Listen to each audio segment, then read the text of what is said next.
second video.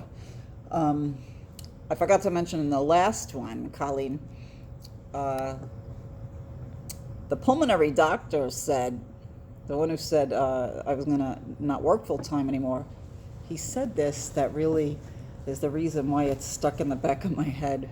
Go home and enjoy your kids.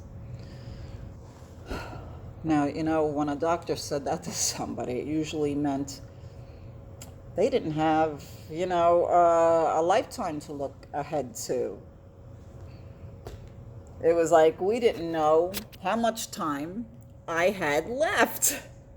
So, I was thinking about that too. That kept it in the back of my mind. Okay, what is this thing that he's talking about, this neuromyasthenia? Right, and I said I didn't connect the two. I didn't connect the two until 1993. Between 93 and 94, 3 doctors, the family doctor, an internist, and Dr. Susan Levine, all said chronic fatigue syndrome. The family doctor and the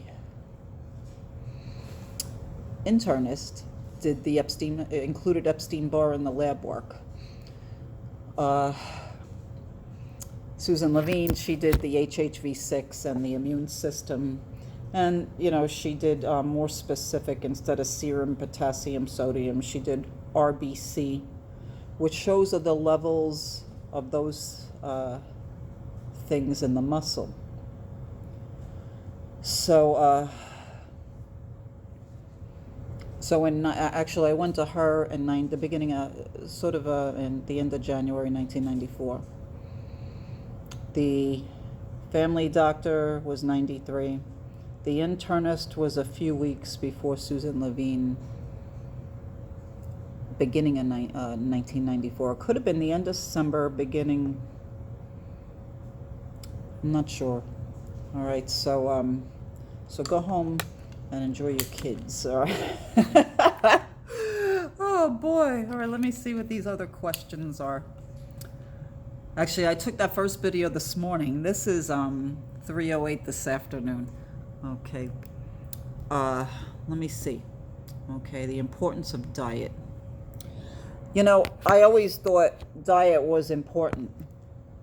Early on, between 94 and 96, I did the Candida protocol.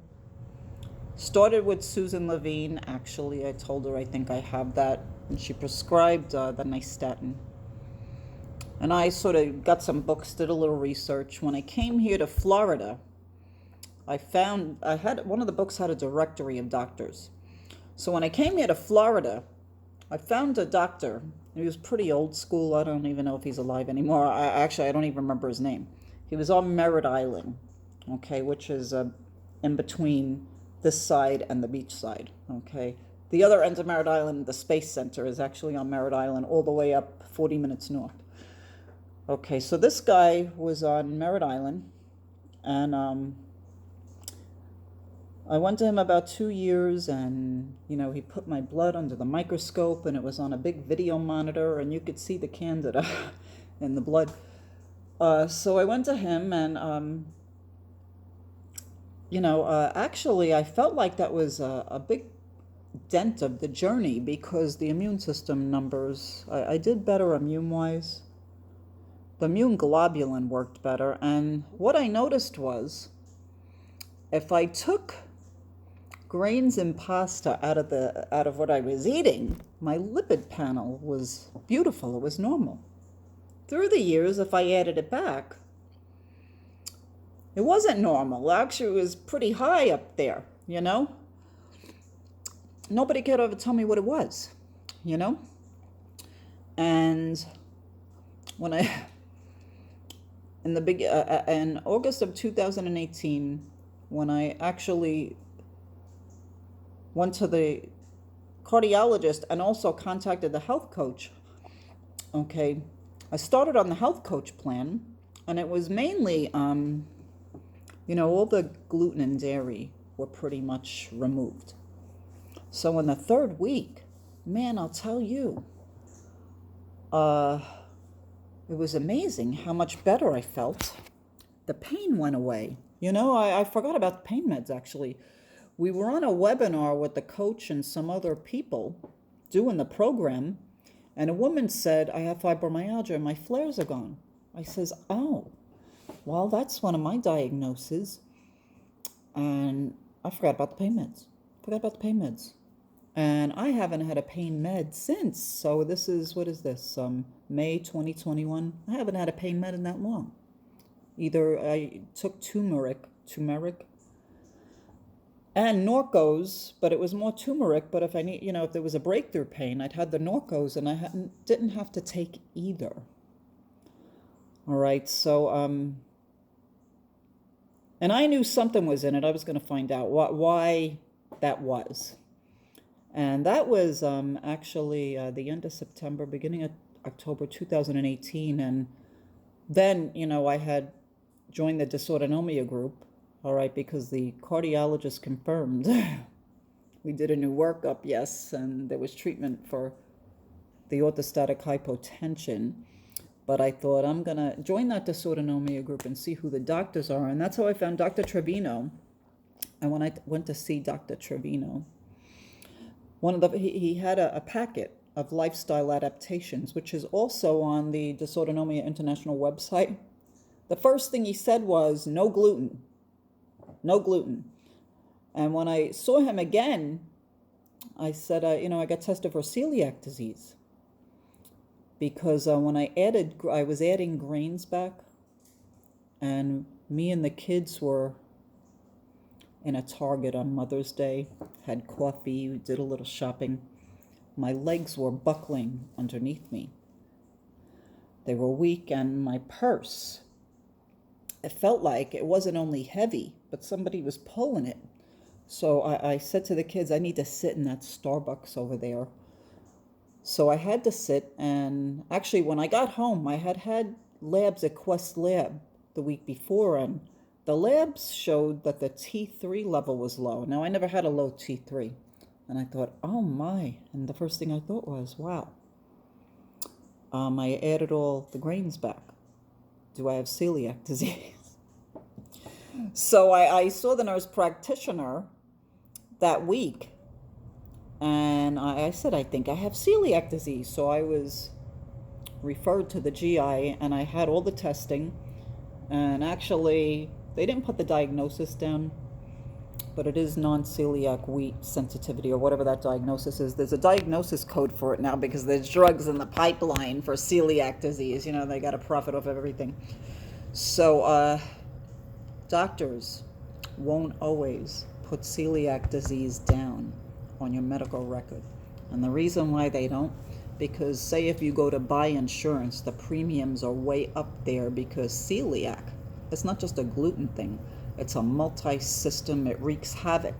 A multi-system disease, it's neurological. It also causes GI cancer. It's a precancerous condition.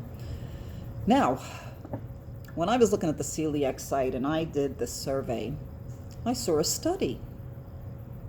All right, and a researcher or two that we know was a co-author. It was done at Columbia, and it said people with ME and CFS have non-celiac wheat sensitivity, and there's blood markers, so there's biomarkers. All right, so I know people with our illness who died of, a GI-related cancer.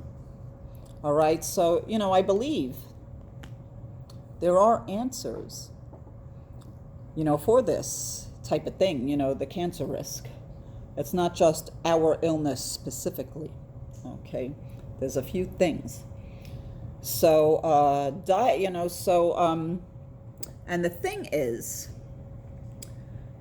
the gluten-free stabilizes the mast cell. Really, gluten and dairy are two things you should get rid of with mast cell. So I've had mast cell. I got anaphylactic. I started getting anaphylactic from it in 1993. After I did that whole Candida protocol in the 90s, the anaphylaxis went away. I thought I had that beat too, but I didn't have it beat because the food, I didn't realize the food intolerances will make me feel like death. Through the years, I thought it was the illness declining. All right.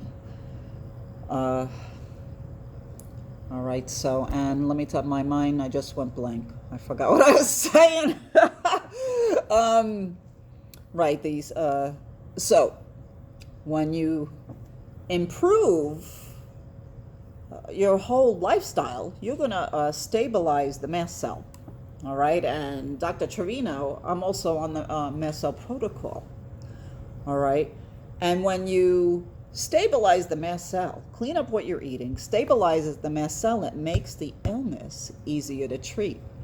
So one thing that Dr. Trevino likes to do first is to stabilize the mast cell. All right, so this is why, for me, I went all out.